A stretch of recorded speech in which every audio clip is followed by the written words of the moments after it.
The words hung in the sterile air of the HR office, sharp and cold as shattered glass. We're moving in a new, more dynamic direction, Eleanor. Your position has been made redundant. Redundant.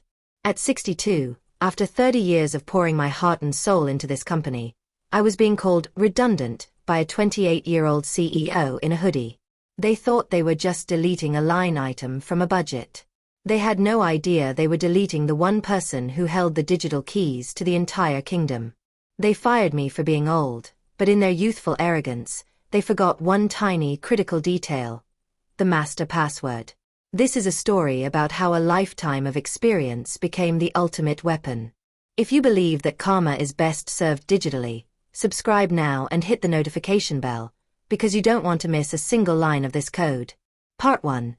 The CEO, a boy named Bryce who called himself a disruptor, couldn't even look me in the eye. He stared at a point just over my shoulder, spouting corporate jargon like a malfunctioning chatbot. It's not personal, Eleanor. It's about cultivating a forward-thinking, high-energy culture. We're offering you a generous severance package to help with your transition. My transition. Was that a euphemism for my impending shuffle into the grave? I looked from his face, barely old enough to have voted in 2 presidential elections, to the HR manager, a woman who looked like she was born the same year I wrote the company's first line of code. They both had the same plastic, insincere smiles. I had built the digital architecture of Ethereum Solutions from the ground up. I wasn't just an employee. I was the company's institutional memory, its digital ghost.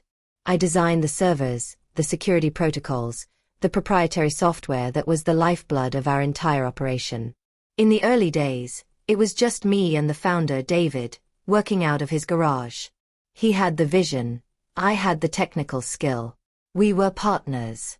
After David passed away a few years ago and the venture capitalists installed Bryce, the soul of the company began to fade, replaced by buzzwords and kombucha on tap. Still, I stayed. Out of loyalty to David's memory, out of love for the complex, beautiful system I had created. I didn't argue or plead. My pride wouldn't allow it. I simply nodded, my face a calm, placid mask that betrayed none of the volcanic fury erupting in my chest. I understand, I said, my voice even. I gathered the box of my personal effects, a picture of my late husband, a coffee mug my daughter had painted, a small potted plant, and walked through the open-plan office. I could feel the eyes of the younger employees on me, a mixture of pity and relief. She's old. Our jobs are safe. They saw a relic being put out to pasture. As the security guard, a man I'd known for 15 years, escorted me to the door, he had tears in his eyes. I'm so sorry, Eleanor, he whispered. I just squeezed his arm. When I got home, I didn't cry. I made a cup of tea, sat in my favorite armchair, and opened my personal laptop. I navigated to a secure, encrypted portal that only I knew existed. A single line of code blinked on the screen, awaiting a command. This portal was the failsafe, the master key I had built into the core of Ethereum's system 20 years ago. It was a dead man's switch designed to protect the company from a hostile takeover. I had never imagined I would be the one to use it, or that the hostile takeover would come from within. They had taken my keycard, my email access, my dignity, but they had forgotten about the one key they didn't even know existed. The one that could bring the entire billion-dollar company to its knees. Will this forgotten key unlock a shocking karmic revenge? This story of a carefully guarded secret is just getting started. If you're hooked, keep watching to see how it all unravels. Part 2. Ethereum Solutions wasn't always a palace of glass and steel. It was born in a dusty garage amidst the hum of servers and the smell of stale pizza. David was the dreamer, a brilliant visionary who saw how technology could change the world. I was the builder. While he charmed investors, I worked 18-hour days, turning his grand ideas into elegant, functional code. We weren't just colleagues. We were family. The company culture reflected that. We celebrated birthdays, supported each other through personal crises, and believed in the work we were doing. Our core American value was simple: innovation powered by integrity. Then came the money. After David's passing, the board, hungry for aggressive growth, brought in Bryce Calloway. He was a Silicon Valley cliché, a young man who had sold a moderately successful app and now believed he was Steve Jobs reincarnated. He replaced our collaborative ethos with a cutthroat work hard, play harder culture. He installed sleep pods and a ping-pong table, but dismantled the very human connections that had made us strong. He saw the older employees, the ones who remembered the garage days, not as assets, but as liabilities. We were legacy systems, slow and incompatible with his new, fast-paced operating system. He saw our experience as a bug, not a feature. My primary antagonist was Bryce, but he was a symptom of a larger disease, the systemic ageism that plagues corporate America. He surrounded himself with a coterie of young, ambitious VPs who mirrored his thinking. They viewed me with a kind of polite condescension, calling me sweetheart in meetings and explaining basic tech concepts to me as if I were a confused grandmother who had wandered into the building. They were blind to the fact that the entire infrastructure they were using, the very platform that generated their paychecks, was a product of my mind. The supporting characters in this drama were the other veteran employees who had been pushed out one by one, and a few loyal younger engineers, like Leo, whom I had mentored. Leo had tried to warn me, telling me in hushed tones about closed-door meetings where Bryce had called my department the dinosaur farm. I had appreciated his loyalty but underestimated the speed and ruthlessness of Bryce's agenda. What is this hidden key that can change everything? Part 3. The chaos didn't start with a bang. It started with a flicker. On Monday morning, 2 days after my unceremonious firing, the company's internal servers experienced a minor glitch. Access to the archival data, the bedrock of their client history, became intermittent. The new head of IT, a wunderkind Bryce had poached from a competitor, assured everyone it was a simple server migration issue. By Tuesday, the glitch had spread. The proprietary software, the crown jewel of Etheria, began randomly demanding a Level 7 administrative authorization for routine functions. The problem was, there was no Level 7. I was Level 6. Level 7 was a phantom protocol I had designed, a digital tripwire. The system was asking for a password that didn't exist. Panic began to ripple through the company. I knew this because my phone started ringing. First, it was former colleagues, asking in hushed, worried tones if I knew what was going on. I feigned ignorance. Oh my, that sounds serious. I'm sure the new team has it under control. Then came the call from the new IT head himself. His voice, usually so full of arrogant confidence, was strained. Eleanor, he started, trying to sound casual. We're running into a little legacy code issue I thought you might be able to shed some light on. A ghost in the machine, so to speak. A ghost. I replied, my voice a perfect blend of polite confusion and elderly innocence. That sounds spooky. I'm afraid I can't help you, son.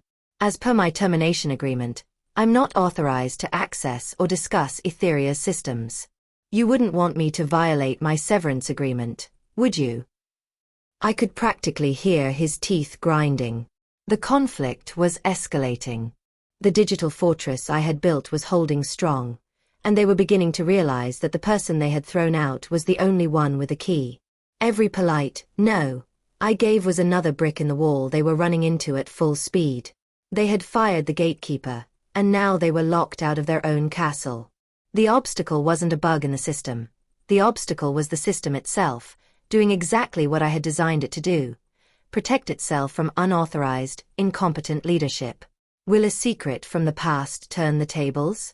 Part 4. The pressure intensified with the introduction of a ticking clock. The annual Etheria Innovate Conference, their biggest client-facing event of the year, was scheduled for Friday. The centerpiece of the conference was a live, real-time demonstration of their new flagship software, Odyssey. It was the project Bryce had staked his entire reputation on. And Odyssey was completely, hopelessly integrated with the core systems that were now malfunctioning. Without a stable connection to the archival data and the proprietary algorithms, the demo would be an epic, public failure. My inside source, Leo, was feeding me updates. The office was in a state of controlled chaos. Bryce was holding marathon war room meetings, yelling at his team of whiz kids who were failing to bypass my architecture. They were throwing everything they had at it, but my code was a labyrinth of their own making. Every time they broke through one wall, they found themselves in another, more complex trap.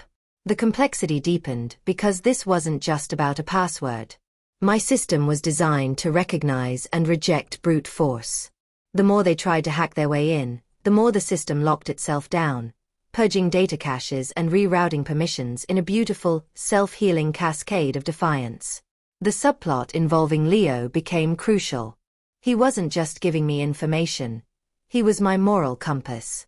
"They're losing their minds in here, Eleanor," he said in a late-night call. "But they're also blaming the junior developers, threatening people's jobs. This is hurting good people." His words resonated with me. My vengeance was never about destroying the company or hurting the innocent employees. It was about surgically removing the cancer at the top. This new information forced me to refine my strategy.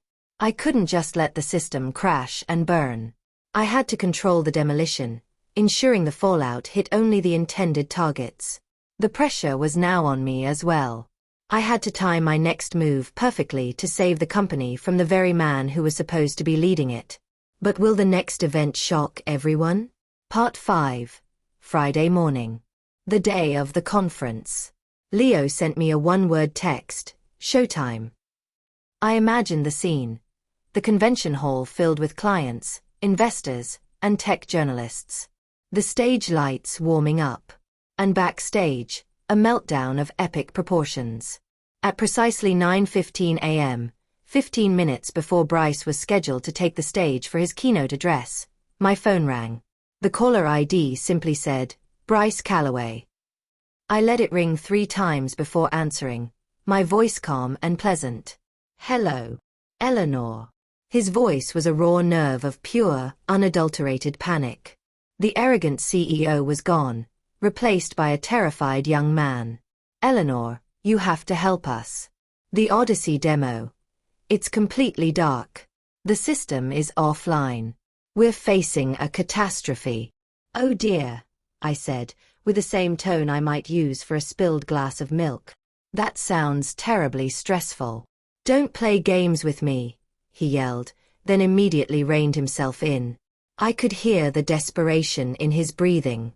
"Please. I know this is about what happened. It was a mistake. A terrible, terrible mistake. Whatever you want, Eleanor. Money, a new contract, anything. Just tell us the master password. We have 10 minutes before I have to go on that stage and face career suicide." This was the moment. The turning point where the power dynamic didn't just shift. It shattered and reformed with me at the absolute center. "There is no password, Bryce," I said calmly. "What? What do you mean there's no password? My entire IT team says the system is demanding a master key." "It is," I agreed. "But it's not a password. It's not something I can tell you. The master key is a biometric encryption protocol. It's keyed to my retinal scan and my voice print, authenticated through a secure, off-site server. It's not a string of characters, Bryce. It's me. The system isn't asking for a password. It's asking for me." The silence on the other end of the line was the most satisfying sound I had ever heard.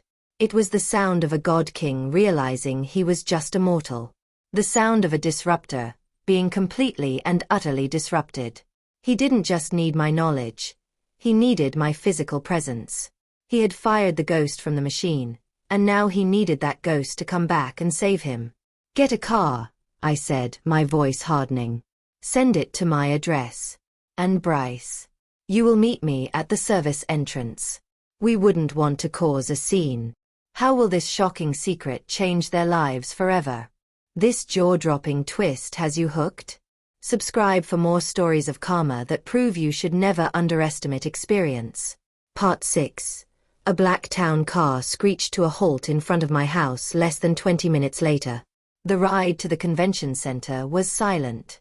When we arrived, just as I had instructed, Bryce was waiting for me at the loading dock, next to a pile of empty catering trays. His face was pale, his expensive hoodie was rumpled, and the look in his eyes was one of pure, humiliating defeat. The boy king was waiting at the servants' entrance for the old woman he had discarded. The irony was so thick I could taste it. He led me through the backstage labyrinth, a chaotic mess of wires and panicked stagehands. When his executive team saw me, their jaws collectively dropped. They looked at me as if they were seeing an apparition. The new IT head, the one who had patronized me on the phone, couldn't meet my gaze. I ignored them all, walking straight to the portable command center they had set up. On the main screen, a single ominous message glowed. System lockout. Level 7 authentication required. I didn't speak. I simply leaned into the retinal scanner they hastily plugged into the terminal and spoke a short passphrase into the microphone. On the screen, the ominous red message vanished, replaced by a cascade of green text.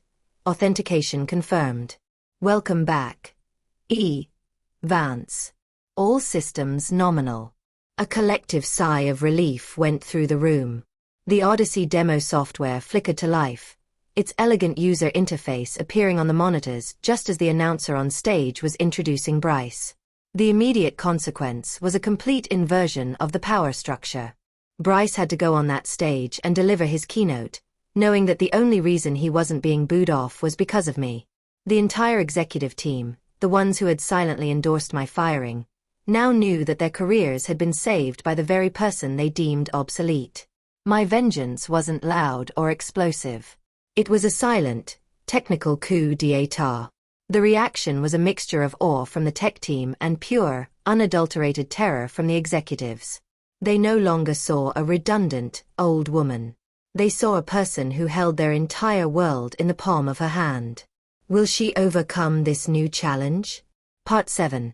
My return to Etheria was not as an employee, but as the company's most expensive and powerful, independent consultant.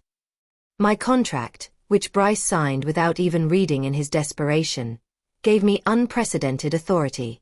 The challenge now was not technical, but strategic.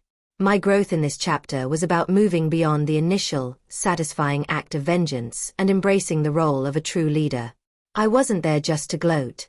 I was there to fix what was broken. I started by conducting a full system diagnostic, a task for which I was uniquely qualified. But my audit went beyond the code.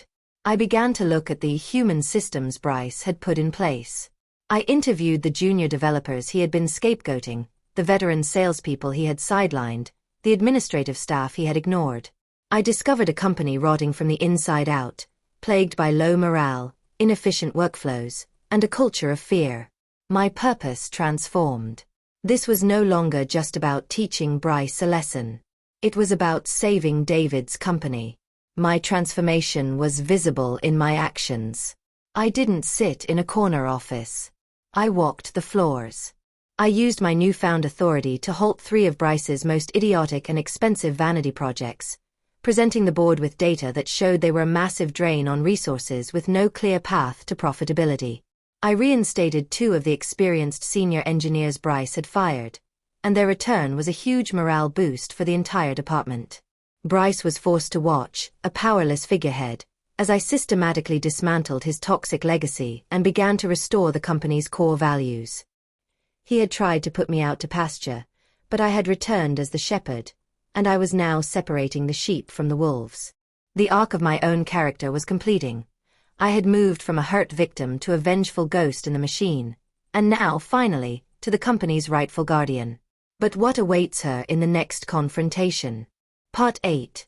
The board of directors, initially relieved by the averted conference disaster, was now growing increasingly alarmed. They were receiving 2 completely different reports about the state of the company. Bryce's reports were full of optimistic jargon and carefully manipulated data, painting a picture of temporary setbacks on the path to glory. My reports were concise, factual, and brutal. They detailed the systemic vulnerabilities, the financial waste, and the critical employee retention problems. The board, composed of shrewd investors who cared more about stability than sleep pods, realized they had a serious leadership crisis on their hands. The final conflict was set. They called an emergency board meeting. The agenda, a full review of executive leadership and the recent security incidents. This was to be the final showdown. Bryce knew his career was on the line. He spent the days leading up to the meeting preparing a defense, gathering his loyal VPs to create a narrative that would paint me as a saboteur, a disgruntled former employee who had created the crisis herself to regain power. My preparation was different. I wasn't preparing a defense. I was preparing an indictment. With Leo's help, I compiled a comprehensive dossier. It included not just the financial data and employee testimonials, but also the logs from the system itself, which showed the panicked, amateurish attempts by Bryce's team to bypass my security. It was a digital trail of their incompetence. I also resolved the main subplot. I drafted a proposal for a new leadership structure, one that would empower experienced engineers and create a clear succession plan, ensuring the company would never again be vulnerable to the whims of a single, arrogant CEO. The tension was at its peak. The future of Etheria would be decided in that one room. Part 9. The boardroom was a theater of corporate warfare. Bryce stood at the head of the polished table, delivering a slick presentation full of charts and buzzwords. He was trying to reassert his dominance, framing the glitch as a successful stress test of their new IT team's capabilities. He then pivoted to an attack. "What we have here," he said, gesturing towards me, "is a case of a disgruntled former employee with legacy access who held this company hostage for personal gain." He thought it was a powerful accusation. It was a fatal mistake.